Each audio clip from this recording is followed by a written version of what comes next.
రాష్ట్రంలోని ప్రతి ఒక్కరికి కూడా ఆరోగ్య బీమాను అందించే దశగా ఆ కూటమి ప్రభుత్వం అయితే అడుగులు వేస్తుంది. ఇప్పటికే గతంలో చంద్రబాబు గారు ఒకసారి ప్రకటించారు. సో యూనివర్సల్ హెల్త్ స్కీమ్ అని చెప్పి ప్రతి వ్యక్తికి అంటే ధనికులు పేదవారు అనే సంబంధం లేకుండా ప్రతి వ్యక్తికి కూడా 2.5 లక్షల రూపాయల ఆరోగ్య బీమా కల్పిస్తాము. దీనికి సంబంధించి ఆ విధి విధానాలు కూడా రూపొందిస్తున్నామని గతంలో చంద్రబాబు గారు చెప్పారు. సో దాదాపుగా ఆ విధి విధానాలన్నీ కూడా రూపొందించడం కూడా పూర్తయిపోయింది. అయితే తుది కసరత్తు అయితే జరుగుతున్నట్టుగా నిన్న చంద్రబాబు గారు విజయనగరంలో పెన్షన్ల కార్యక్రమంలో పాల్గొన్నప్పుడు అయితే ప్రకటించారు. సో ధనిక పేద అనే సంబంధం లేకుండా ప్రతి వ్యక్తికి కూడా 2.5 లక్షల రూపాయల ఆరోగ్య బీమా అయితే కల్పించున్నారు. అంటే మనకి ఏదైతే హెల్త్ ఇన్సూరెన్స్ తీసుకుంటే మనకి ఎలాంటి ఆరోగ్య బీమా అయితే లభిస్తుందో మనం వెంటనే డబ్బులు లేకపోయినా హాస్పిటల్కి వెళ్ళి మనం ట్రీట్మెంట్ చేయించుకోవచ్చు. సో అలాగే మీరు ట్రీట్మెంట్ చేయించుకుంటే 2.5 లక్షల రూపాయలకి సంబంధించి ప్రభుత్వమే చెల్లిస్తుంది. సో ఇది తక్షణమే అందే సాయం. అంటే ఇప్పటి వరకు ఉన్నటువంటి ఎన్టీఆర్ వైద్య సేవకు ఇది అదనం, దానికి దీనికి సంబంధం లేదు. అందులో జరిగేది అందులో జరుగుద్ది. లేని పక్షంలో ఇమీడియట్గా ట్రీట్మెంట్ జరగాలి, ఎన్టీఆర్ వైద్య సేవల్లో కొన్ని కవర్ అవటం లేదు అని ఎవరైనా అనుకుంటే దానికి సంబంధించి దీంట్లో ట్రీట్మెంట్ తీసుకునే అవకాశం అయితే ఉంది. సో దీంతో కుల మతాలు, ఉన్నత వర్గాలు, దళితులు లేకపోతే ఇలాంటి భేదాలేమీ లేకుండా రాష్ట్రంలో ఉన్న ప్రతి వ్యక్తికి కూడా 2.5 లక్షల రూపాయల హెల్త్ బీమా కల్పించాలి అనేది చంద్రబాబు గారి లక్ష్యం. దీనికి సంబంధించి నిన్న ప్రకటన కూడా చేశారు. ఇదే సమయంలో రాష్ట్రంలో ప్రధానంగా భయపెడుతున్నటువంటి సమస్య ఏంటంటే క్యాన్సర్ సమస్య. ముఖ్యంగా గర్భాశయ క్యాన్సర్ అనేది ఇటీవల ఎక్కువ కాలంలో ఉంది. మన రాష్ట్రంలోనే దాదాపుగా 3.5 లక్షల మంది ఈ లక్షణాలతో బాధపడుతున్నట్లుగా ఆ సర్వేలో తేలిందని చెప్పి చంద్రబాబు గారు అయితే చెప్పారు. దీనికి నియంత్రణ కాను అంటే భవిష్యత్తులో పూర్తిగా గర్భాశయ క్యాన్సర్లను నిర్మూలించే దిశగా రాష్ట్ర ప్రభుత్వం అయితే అడుగులు వేస్తుంది. దాదాపుగా 4,500 రూపాయలు చేసే విలువైనటువంటి ఒక ఇంజెక్షన్ను కేంద్ర ప్రభుత్వం 400కే ఇస్తుంది. దీన్ని మహిళలు ఎవరైతే ఉన్నారో 14-15 సంవత్సరాల వయసు అంటే 9th 10th ఈ టైంలో చదివే వయసులో వారికి ఆ ఇంజెక్షన్ చేస్తే వారికి జీవితంలో ఇక క్యాన్సర్ వచ్చే అవకాశం అయితే ఉండదు. అయితే ఆ 400 రూపాయలు కూడా రాష్ట్ర ప్రభుత్వమే భరించి అందరికీ కూడా ఉచితంగా ఆ టీకాను అందించాలనే ఒక నిర్ణయానికి అయితే వచ్చారు. త్వరలోనే దీన్ని కూడా అమలు చేయబోతున్నారు. అంటే మొత్తంగా అలాగే భవిష్యత్తులో ఏఐ ఆధారిత వైద్య సేవలు సాధారణంగా ఇప్పటికే వాట్సాప్ లేకపోతే చాట్ జీపీటీ లాంటి కొన్నిట్లో మన మనకు ఉన్నటువంటి సమస్యలు ఏంటని చెబితే ఆ లక్షణాలు చెప్తే అది ఏ సమస్య అయ్యే అవకాశం ఉందో చెప్తున్నాయి. అంటే పూర్తిగా మందుల దాకా వెళ్ళకపోయినప్పటికీ కూడా సో నాకు ఫలానా సింటమ్స్ ఉన్నాయంటే మేబీ ఇది అయ్యి ఉండొచ్చు లేదా అది అయ్యి ఉండొచ్చు, మీరు వెంటనే డాక్టర్ని సంప్రదించండి, లేదా ఇది మీరు పెద్దగా భయపడాల్సిన అవసరం లేదు. ఇలాంటి సూచనలు సలహాలు ఇప్పటికే వస్తున్నాయి.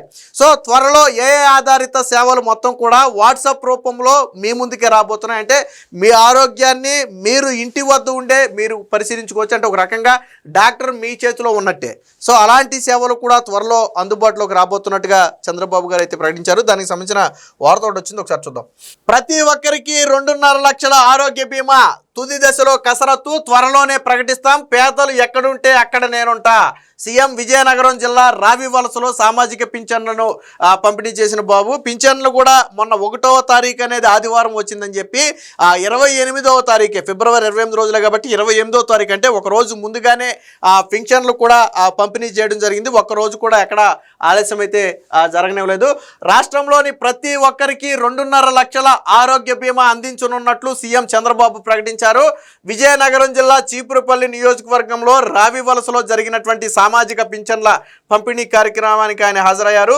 బీమా పథకానికి సంబంధించి విధి విధానాలు తయారు చేశామని, తుది కసరత్తు జరుగుతుందని, దీన్ని త్వరలోనే ప్రకటిస్తామని చెప్పి చెప్పడం జరిగింది. అంటే ఈ 2.5 లక్షల బీమాని ఎలా ఇంప్లిమెంట్ చేయాలి, హాస్పిటల్స్లో ఎలా ఉపయోగించుకోవాలి, పేదలు ఎలా ఉపయోగించుకోవాలి, మొత్తం విధి విధానాల కసరత్తు ఆల్రెడీ పూర్తయిపోయింది. అయితే తుది మెరుగులు మాత్రమే ఆ పథకానికి దిద్దుతున్నారు. అంటే పూర్తి స్థాయిలో ఎటువంటి ఇబ్బందులు లేకుండా ప్రతి వ్యక్తి కూడా ఉపయోగించుకునే విధంగా దాని విధి విధానాలు అయితే రూపొందిస్తున్నారు. తర్వాత మరి అది హాస్పిటల్స్తో ఎలా టైఅప్ అయ్యి ఉంటుంది లేకపోతే ఏంటనే అనేవి బయటకు వచ్చిన తర్వాతే తెలుస్తాయి. బట్ ఈ పథకాన్ని వీలైనంత తొందరలోనే మేము ప్రకటించబోతున్నామని చెప్పారు. అంటే ఏళ్ల తరబడి సాగదీసే ఉద్దేశం అయితే లేదు. నాకు తెలిసి ఏడాది చివరి నాటికే ఈ పథకాన్ని అయితే ప్రకటించే అంశం అయితే కనపడుతుంది. పేదవారు ఎక్కడుంటే ఎక్కడుంటే తాను అక్కడే ఉంటానని పేదరిక నిర్మూలన లక్ష్యంగా సంస్కరణలు చేపడుతున్నామని స్పష్టం చేశారు. పేదరిక నిర్మూలనకే సూపర్ 6 పథకాలు అని 1వ తేదీన ఆ సెలవు దినం వస్తే ముందు రోజే పింఛన్లు అందించి చిత్తశుద్ధి నిలుపుకుంటున్నామని చెప్పారు. ఇక గర్భాశయ క్యాన్సర్లు ప్రమాదకరంగా మారుతున్నాయి. ఏపీలో 3,40,154 మందికి ఈ రకమైనటువంటి రుగ్మతలు ఉన్నట్లుగా తేలింది. దేశవ్యాప్తంగా ఈ వ్యాధి విజృంభిస్తున్న నేపథ్యంలో కేంద్ర ప్రభుత్వం 14-15 ఏళ్ల బాలికలకు 4,400 విలువ చేసే వ్యాక్సిన్ను కేవలం 400కే అందిస్తుంది. రాష్ట్ర ప్రభుత్వం మాత్రం ఉచితంగా అందించే దిశగా ఆ ఏర్పాట్లు చేస్తుంది. తల్లిదండ్రులు ఈ అవకాశాన్ని సద్వినియోగం చేసుకోవాలని చెప్పారు. అంటే వాస్తవానికి కేంద్ర ప్రభుత్వమే 4,400 దాన్ని 4,000 సబ్సిడీగా ఇచ్చి 400కే వ్యాక్సిన్ ఇస్తుంది. ఈ 400 కూడా పేదవారి మీద భారంగా పడకూడదు. 400 కారణంగా ఎవరు ఆ వ్యాక్సిన్ని వేయించుకోకుండా ఉండకూడదనే ఒక ఉద్దేశంతో చంద్రబాబు గారు ఆ 400లో భారాన్ని రాష్ట్ర ప్రభుత్వం భరించి ఉచితంగా అందించాలనే నిర్ణయానికి అయితే వచ్చారు. ఎందుకనంటే 400 అనేది చిన్న అమౌంట్ ఏం కాదు. ఒకరోజు కూలీ చేసుకునే వాళ్ళకైతే ఒకరోజు వాళ్ళ జీవనాధారానికి ఉపయోగపడే అమౌంట్ అది. సో చాలామందికి ఏంటంటే ఈ క్యాన్సర్ గురించి అవగాహన లేకపోవటం, దాని ప్రాముఖ్యత ఏంటో తెలియకపోవడంతో ముఖ్యంగా పేదవారు దానికి వేయించుకోవడానికి ముందుకు రాకపోవచ్చు. ఈ 400 అనేది వారికి భారంగా కలగవచ్చు. లేదా తర్వాత వేయించుకుందాంలే అని కొద్దిగా అశ్రద్ధ కూడా చేయొచ్చు, ఆ తర్వాత వేయించుకోలేకపోవచ్చు. సో ఇలాంటి కారణంతోనే చంద్రబాబు గారు ఏం చేశారంటే అసలు 400 అనేది లేకుండా ఉచితం అయితే ఎవరికీ ఇబ్బంది ఉండదు. ప్రతి స్కూల్లోకి వెళ్ళిపోయి 14-15 సంవత్సరాలు ఉన్న వారికి వైద్య పరీక్షలు నిర్వహించి ఆ వ్యాక్సిన్ ఇచ్చేశారనుకోండి, టీకా ఇచ్చినట్టుగా. సో అసలు ఎటువంటి ప్రాబ్లం ఉండదు. కానీ 400 అంటే కొంతమంది వేయించుకోలేకపోవచ్చు, లేదా తర్వాత చూద్దామని అశ్రద్ధ చేయొచ్చు. సో అందుకనే చంద్రబాబు గారు అయితే ఈ నిర్ణయానికైతే రావడం జరిగింది. పూర్తిగా ఉచితంగానే రాష్ట్ర ప్రభుత్వం ఇవ్వబోతుంది. తల్లిదండ్రులు కొద్దిగా అంటే అవగాహన కల్పించుకోవాలి. వాస్తవానికి ఆ వ్యాక్సిన్ ఏంటి అనేది చాలామందికి తెలియదు. ఒకప్పుడు పోలియో చుక్కలు అంటే చాలామందికి తెలియదు, బట్ తర్వాత అందరికి అవగాహన వచ్చింది. అలాగే ఇప్పుడు క్యాన్సర్ని తొలి దశలోనే పూర్తిగా నిర్మూలించే ఒక అవకాశమే ఈ వ్యాక్సిన్. సో గర్భాశయ క్యాన్సర్ అనేది ఒక్కసారి ఈ వ్యాక్సిన్ కన్నా తీసుకుంటే ఇక జీవితంలో గర్భాశయ క్యాన్సర్ అనేది రాదు. ఇతరవి మనం పక్కన పెడితే ఈ గర్భాశయ క్యాన్సర్ అనేది ఇక జీవితంలో వచ్చే అవకాశం లేదు. కాబట్టి ఆ వ్యాక్సిన్ తీసుకోవడం మంచిదని చెప్పి చంద్రబాబు గారు అయితే చెప్పారు. ఇక త్వరలోనే వాట్సాప్ ద్వారా AI సాంకేతిక పరిజ్ఞానంతో ఎవరికి వారుగా తమ ఆరోగ్య పరిస్థితి వివరాలను తెలుసుకోవచ్చు అని చంద్రబాబు గారు చెప్పారు. నేను ఇప్పుడే ఇందాకే చెప్పినట్టుగా ఇక నుంచి మీ మొబైల్లోనే మీ ఆరోగ్య పరిస్థితి గురించి మీరు తెలుసుకోవచ్చు. అంటే ప్రతిదారి డాక్టర్ దగ్గరికి వెళ్ళాల్సిన అవసరం లేకుండా AI ఆధారిత సేవల ద్వారా మీరు వాట్సాప్లోనే దాన్ని అయితే తెలుసుకోవచ్చు. ఇక గంజాయి లేని రాష్ట్రంగా ఏపీని మార్చడమే లక్ష్యమని చెప్పి చంద్రబాబు గారు చెప్పారు. గంజాయి మాఫియాపై ఉక్కుపాదం మోపుతున్నామని చెప్పి చెప్పారు. ఇక బంగారు కుటుంబానికి అండగా. సో నిన్న చంద్రబాబు గారు ఈ కార్యక్రమానికి హాజరయ్యి తన దృష్టికి వచ్చినటువంటి ఒక విషయం మీద వెంటనే స్పందించి మానవతా దృక్పథాన్ని అయితే చాటుకున్నారు.